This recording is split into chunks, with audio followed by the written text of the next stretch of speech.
FGD dengan judul atau tema Solusi dan Strategi Mengatasi Kejahatan Mafia Tanah di Indonesia. Dari para narasumber sebelumnya, tadi kita bersama mendengarkan baik dari Pak Daniel dari Kementerian ATR dan Kepala Bappenas, kemudian dari Mahkamah Agung, Pak Hakim Agung tadi, kemudian dari Pak Reskrim, Pak Wagino, dari teman saya, rekan saya Pak Sutrisno, dan tadi disampaikan juga oleh Ketua Umum Forum Korban Mafia Tanah yang luar biasa semangatnya, termasuk dari Pak Yanes. Ada hal yang sangat penting yang tadi saya tangkap. Yang pertama terkait dengan kejahatan mafia tanah ini sudah kategori sebagai kejahatan extraordinary crime, yaitu kejahatan luar biasa.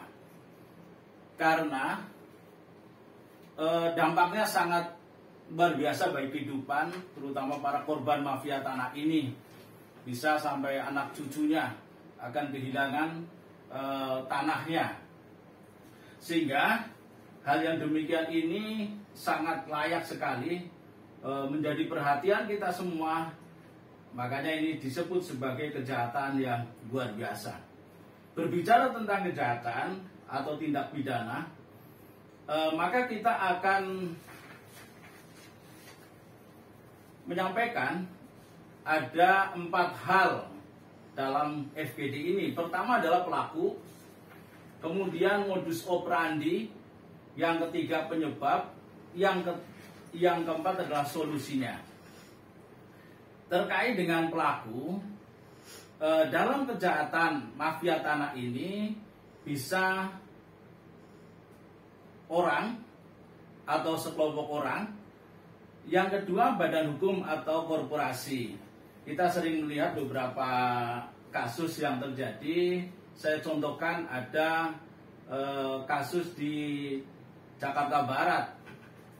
Jakarta Barat itu ada kasus, kebetulan kami yang menangani, tanpa ada sebuah transaksi apapun, pengalihan hak apapun, bahkan sampai hari ini masih dikuasai oleh klien kami. Dari sejak awal sampai sekarang, artinya sejak peroleh dari ahli waris sampai sekarang masih dikuasai.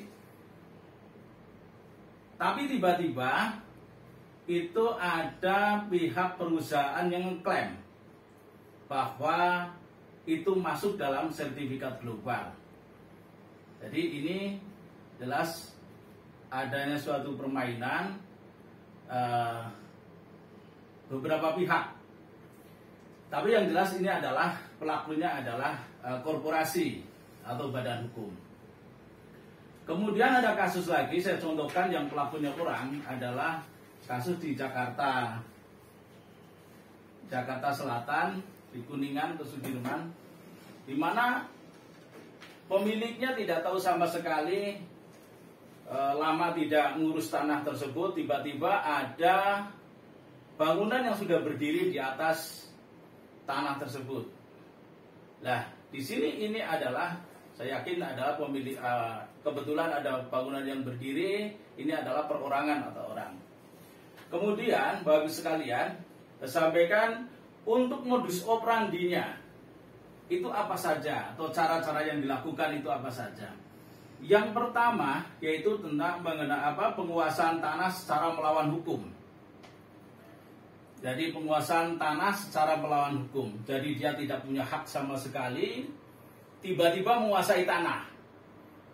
Tiba-tiba dia berupaya bagaimana caranya tanah itu diduduki dengan cara apapun. Nah, ini terjadi. Kemudian yang kedua adalah pemalsuan dokumen administrasi pertanahan. Ini pun sering terjadi, kasus-kasus yang demikian. Tadi dari pembicara terdahulu juga disampaikan juga, baik dari Kementerian ATR maupun dari Bareskrim. Disampaikan juga tentang kasus-kasus tanah atau mafia tanah dengan cara menggunakan pemalsuan dokumen administrasi pertanahan. Kemudian yang lain, rekayasa perkara melalui pengadilan. Pernah saya ada warga yang konsultasi waktu di Jakarta, jadi sedang berperkara di pengadilan, kemudian ada pihak penggugat intervensi masuk. Padahal penggugat intervensi ini tidak ada historisnya dia memiliki tanah atau tidak ada sama sekali dengan objek tanah tersebut. Tiba-tiba kasus itu bergulir dan yang dimenangkan oleh penggugat intervensi. Ini juga melalui proses pengadilan. Kemudian yang keempat adalah kolusi dengan oknum aparat atau pejabat untuk mendapatkan legalitas tanah. Ada permufakatan, ada kerjasama secara melawan hukum antara aparat dengan pihak lain atau dengan pihak yang merugikan kepentingan orang lain atau merugikan orang lain, merugikan masyarakat dan juga merugikan negara. Ini sangat mungkin terjadi, bahkan sering terjadi adanya kolusi seperti ini. Nah, kemudian yang selanjutnya adalah pemalsuan kuasa pengurusan hak atas tanah. Jadi ini hati-hati. Kadang-kadang ada orang tiba-tiba memegang surat kuasa. Memang ini tidak masuk akal, tapi ini terjadi. Memegang surat kuasa dari seseorang yang kelihatannya surat kuasa itu adalah asli. Dengan surat kuasa itu kemudian dia melakukan pengurusan dokumen pertanahan sampai dengan dia memiliki hak atas tanah tersebut. Selanjutnya adalah hilangnya warkah tanah atau hilangnya dokumen administrasi tanah di kelurahan atau di desa. Hilangnya warkah tanah. Warkah tanah ini sangat penting karena terkait dengan data yuridis dan data fisik. Data yuridis ini adalah data mengenai historis kepemilikan tanah tersebut. Kemudian data fisik adalah data mengenai objek, luasnya berapa, batas-batasnya dengan siapa, letaknya ada di mana. Tapi hal ini bisa saja hilang. Ini yang menjadikan mafia tanah bisa masuk di dalam kejahatan untuk kaitannya dengan administrasi atau warkah tanah ini. Termasuk dokumen-dokumen tanah yang ada di kelurahan atau di desa. Dokumen di kelurahan atau di desa ini salah satu penyebab juga kemudian munculnya pengalian hak milik tanpa alas hak yang benar. Ini harus kita waspadai juga. Karena apa? Karena pihak kelurahan atau pihak desa yang menyimpan dokumen pertanahan pada level terendah. Jadi dia berhubungan langsung dengan masyarakat pemilik tanah. Maka kalau sampai ini terjadinya kolusi, terjadinya apalagi nepotisme, ini akan sangat berbahaya. Karena apa? Karena bisa saja dokumen-dokumen yang ada hilang dari pemilik yang sebenarnya. Yang selanjutnya adalah klaim sepihak tanpa dasar kepemilikan.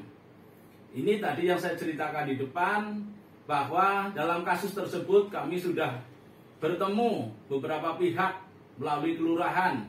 Kemudian Forkompinjam juga hadir. Di situ kita membuka bersama-sama tentang dokumen yang bersangkutan menunjukkan sertifikat kepada kami. Nah, hanya membacakan, tapi tidak boleh dipegang oleh kami. Karena tidak ada upaya paksa untuk meminta sertifikat itu, kami nggak ada upaya fakta. Karena kami bukan pihak untuk bisa memaksa. Sehingga hanya disampaikan saja bahwa tanah saudara A, tanah klien Bapak ini sudah masuk dalam sertifikat global. Padahal jelas-jelas tidak ada perubahan sama sekali tentang kepemilikan itu. Bahkan sampai hari ini masih dikuasai oleh klien saya. Dari sejak mendapatkan dari ahli warisnya sampai sekarang masih dikuasai. Nah, akan tetapi diklaim begitu saja, ini semuanya diam. Di kelurahan nggak bisa apa-apa. Nah, kita mengurus untuk keluarnya surat keterangan tidak sengketa saja nggak bisa. Bahkan penyampaiannya agar kita mengajukan gugatan ke pengadilan. Nah, orang yang kita dampingi orang yang tidak punya, ini masalah. Orang miskin kota karena dari Jakarta. Nah, bagaimana dia mempunyai biaya untuk ngurus itu? Sehingga sangat tidak masuk akal, kita pihak pemiliknya, kita yang menguasai, kok kita disuruh menggugat. Saya nggak mungkin mau. Kenapa nggak mau? Karena saya yakin kalau menggugat pasti saya yang kalah malah. Yang benar malah yang kalah. Nah, ini masalah ini. Kita benar malah kalah. Makanya saya nggak mungkin mau gugat. Saya katakan kalau saudara merasa memiliki, kalau saudara mengatakan bahwa itu masuk sertifikat global, buktikan kepada kami. Jangan kami yang disuruh membuktikan. Wong kami sampai hari ini menguasai kok. Dari dulu dokumennya juga asli. Nah, kemudian yang paling parah lagi nih, yang masalah yang kami temui adalah di dalam catatan kelurahan itu dicoret kemudian diganti dengan pensil. Ini masalah ini. Kalau seperti ini terjadi di mana-mana sudah kacau Indonesia. Itu. Ini. Jadi kemudian tadi dari Pak Ketua Forum Korban Mafia Tanah disebutkan juga muncul sertifikat baru di atas sertifikat.